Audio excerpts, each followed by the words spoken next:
An Apple a day keeps the doctor away, অর্থাৎ প্রতিদিন একটি আপেল খেলে ডাক্তারের কাছে যেতে হয় না। বেশ প্রচলিত একটি প্রবাদ, কিন্তু প্রশ্ন হচ্ছে এটি কি শুধুই কথার কথা নাকি এর পেছনে রয়েছে বৈজ্ঞানিক ভিত্তি।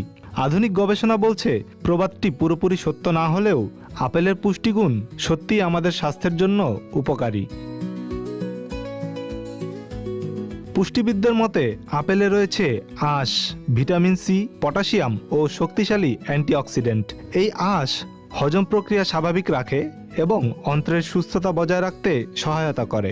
অ্যান্টিঅক্সিডেন্ট কোষকে ক্ষতির হাত থেকে রক্ষা করে, যা দীর্ঘমেয়াদে নানা দীর্ঘস্থায়ী রোগের ঝুঁকি কমাতে সাহায্য করতে পারে। আবার আপেলের সলিউবল ফাইবার বা দ্রবণীয় আঁশ রক্তের খারাপ কোলেস্টেরল কমাতেও সহায়ক।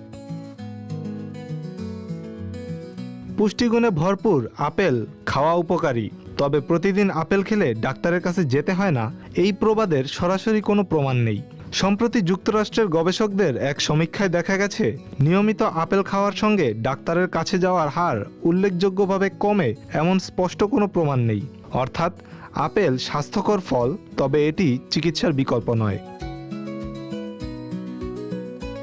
Rutgers University School of Health প্রফেশনসের clinical and preventive nutrition sciences বিভাগের সহযোগী অধ্যাপক এবং পুষ্টিবিদ স্টেফানি জনসন বলেন, আপেল পুষ্টিগুণে ভরপুর এবং নিয়মিত খাদ্য তালিকায় রাখা উচিত। তবে এটি কোনো জাদুকরী খাবার নয়। সুস্থ থাকতে সুষম খাদ্য, ব্যায়াম ও স্বাস্থ্যকর জীবনযাপন জরুরি। চলছে রমজান মাস। দীর্ঘ সময় রোজা রাখার পর ইফতারিতে অনেকেই ভাজা পোড়া ও তৈলাক্ত খাবারের দিকে ঝুঁকে পড়েন।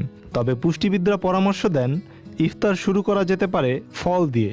তাই রমজান মাসে প্রতিদিন ইফতারে একটি করে আপেল খাওয়ার অভ্যাস গড়ে তুলতে পারেন, যেন রমজান মাস শেষ হয়ে গেলেও পুরো বছর সুস্বাস্থ্য রক্ষায় কাজে দেয় এই অভ্যাস। Salman Rahman, the financial express.